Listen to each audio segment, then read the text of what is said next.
একটি সুন্দর সবুজ গ্রামে বাস করত বকুল এবং মৌমিতা। বকুল কিছুটা বোকা স্বভাবের হলেও তার বউ মৌমিতা ছিল অনেক বুদ্ধিমান এবং চালাক। তাদের ছিল অনেক অভাব, কিন্তু বকুল কিছুতেই এই অভাব থেকে বের হওয়ার উপায় খুঁজে পাচ্ছিল না। এমনই একদিন সকালবেলায় বকুল এবং মৌমিতা গল্প করছে। কি গো, তোমার কি হয়েছে? তোমাকে এত চিন্তিত মনে হচ্ছে কেন? তোমার শরীর কি খারাপ করেছে? না গো, শরীর খারাপ করেনি। সংসারে তো আর অভাব কম নয়। কি করব, কিছুই মাথায় আসছে না। গায়ে তো কোনো কাজকর্ম নেই। এখন উপায় কি, কোনো বুদ্ধিই পাচ্ছি না। আরে বাবা, তুমি এত চিন্তা করছো কেন? একটা বুদ্ধি তো আছেই। বলো বলো মৌমিতা, কি সেই বুদ্ধি? এই বুদ্ধি দিয়ে কি অভাব দূর হবে? আমাদের ওই যে পুরনো জমিটা ফেলে রেখেছো, ওখানে তো কোনো চাষবাস করো না, অযথা জমিটা বন্ধ হয়ে আছে। ওখানে যদি মরিচ চাষ করো তাহলে আমাদের অনেক টাকা উপার্জন হবে। শুনেছি এবছর নাকি মরিচের অনেক দাম। মরিচ চাষ? আমি পারবো তো? আমি তো মরিচ চাষের কিছু জানি না। কেন পারবে না?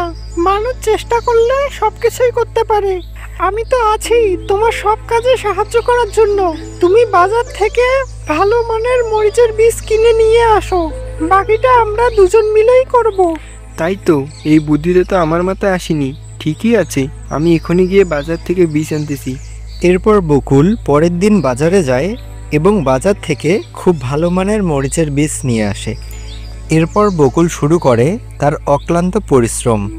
সে অনেক পরিশ্রম করে মরিচ গাছগুলো লাগায়। তার এসব কাজে তার বউ মৌমিতা তাকে সবসময় সাহায্য করে।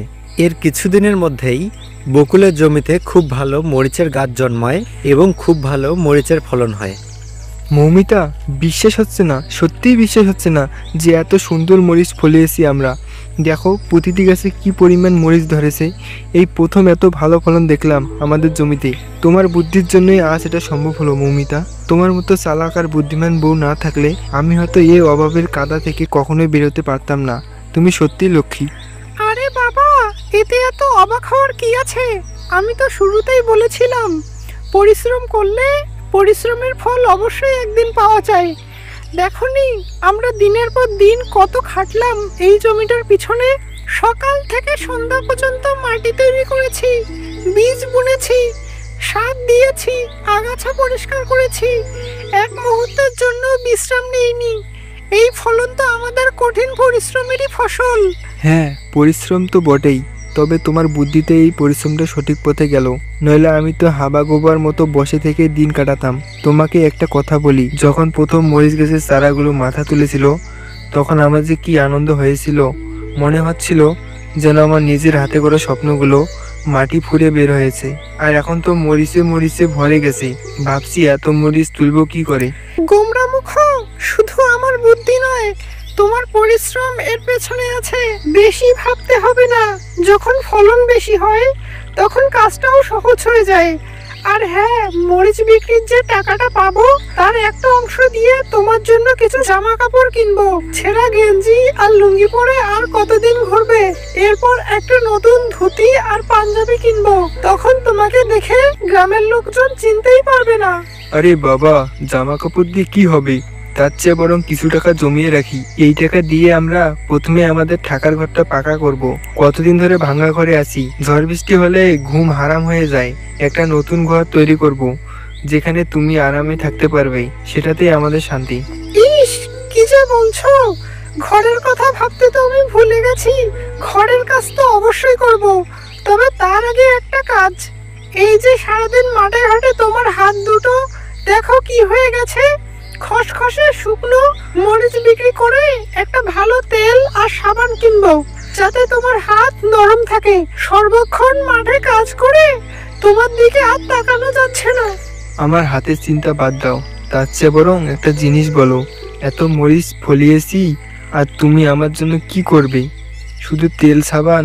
আমার জন্য একটা ভালো শার্ট লুঙ্গি চাই। আর হ্যাঁ, তোমার জন্য শহরে গিয়ে একটা ভালো লাল শাড়ি কিনবো। সেদিন থেকে তুমি শুধু সেই লাল শাড়ি পরবে, ঠিক আছে? ধুর পাগল, আমি কি বলেছি আমার শাড়ির দরকার? তুমি তো জানোই আমি অনেকদিন থেকে একটা বালা কিনতে চাই। এবার টাকা হলে আমি একটা নতুন বালা কিনবো, যেটা সব সময় আমার হাতে থাকবে। ও আচ্ছা, বালা চাই, ঠিক আছে, বালা হবে। তবে এবার আমরা যে টাকাটা পাবো সেটা দিয়ে আমাদের নিজেদের একটা ছোটখাটো দোকান দেব, মরিচ আর অন্য সবজি বিক্রি করব। দেখবে তখন আর কাউকে মজুরি খাটতে হবে না, আমরা দুজনেই মিলেমিশে কাজ করব। তখন আর কোনো অভাব থাকবে না। সে তো বটেই, তুমি যেমন পরিশ্রমী আমি তেমন বুদ্ধিমতী, এই তো আমাদের সুন্দর একটা জুটি। ঠিক আছে, এবার মরিচ তুলে বাজারে নিয়ে যাওয়ার ব্যবস্থা করি।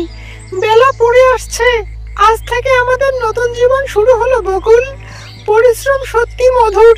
তোমার মতো বুদ্ধিমান বউ থাকলে সবকিছুই সম্ভব। এরপর মাঠের মরিচগুলো বাজারে বিক্রি করে বকুল অনেক টাকা পায় এবং এই টাকা দিয়ে তাদের সব অভাব চলে যায়। কই গো মৌমিতা, কোথায় গেলে? তাড়াতাড়ি আমার কাছে আসো। এই তো গো, আমি তো তোমার পাশেই।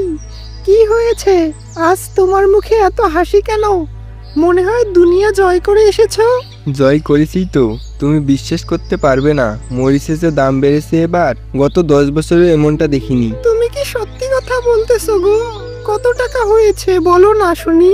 ধরো সব খরচ বাদ দিয়ে যা হাতে আছে তা দিয়ে আমাদের সব দেনা শোধ হয়ে যাবে। শুধু দেনা শোধ নয়, আরও হাতে 1010 টাকা থাকবে।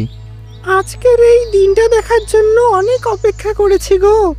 কতদিন যে না খাইয়ে কাটিয়েছি, কত চিন্তায় ঘুম হারাম করেছি। আমাদের মনে হয় সুখের সময় এসে গেল। আর বলো না গো, বীজ বুনেছিলাম, তখন তো ভয়ে বুক ধুকধুক করেছিল। ভেবেছিলাম যদি ফলন ভালো না হয়, যদি পোকা লাগে তাহলে কি হবে। কিন্তু ঈশ্বরের আশীর্বাদে, তোমার ভালোবাসায় আর আমার কপাল সব মিলিয়ে এবার সব অভাব ঘুচে যাবে। সব ঈশ্বরের ইচ্ছা।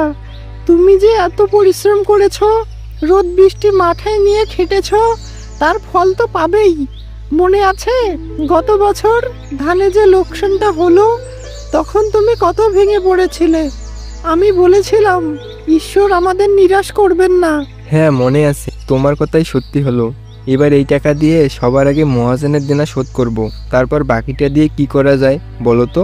আমাদের ছোট ছেলের সাইকেলটা অনেক দিন ধরে ভাঙা পড়ে আছে, ওটা ঠিক করে দিলে ও অনেক খুশি হবে। আর মেয়েটার জন্য নতুন একটা সালোয়ার কামিজ কিনে দিতে হবে, ও অনেক দিন থেকে এটার কথা বলছে। হ্যাঁ হ্যাঁ, সব হবে। তোমার জন্য একটা ভালো শাড়ি কিনবো, তুমি কতদিন ধরে বলেছো একটা নতুন শাড়ি নেই। আমাকে নিয়ে অত ভাবতে হবে না, তার চেয়ে বরং কিছু টাকা দিয়ে সার আর বীজ কিনে রেখো। পরের বছর যেন আরো বেশি ফলন ফলানো যায় সেই চেষ্টা করতে হবে। আর পারলে আমাদের পুকুরটার বাদ দিতে হবে, যাতে সেখানে মাছ চাষ করে আরো কিছু টাকা উপার্জন করা যায়। তোমার কথায় স্বস্তি পেলাম বউ, মনে হচ্ছে যেন একটা নতুন জীবন শুরু হলো। এই মরিচ যে শুধু আমাদের ক্ষেতের ফসল নয়, এ যেন আমাদের জীবনের আশার ফসল। কেমন লাগলো আজকের ভিডিওটি তা কমেন্টে জানাবেন। চ্যানেলের নতুন দর্শক হলে সাবস্ক্রাইব করবেন এবং পরবর্তীতে কিসের কার্টুন দেখতে চান তা অবশ্যই কমেন্টে জানাবেন। ধন্যবাদ।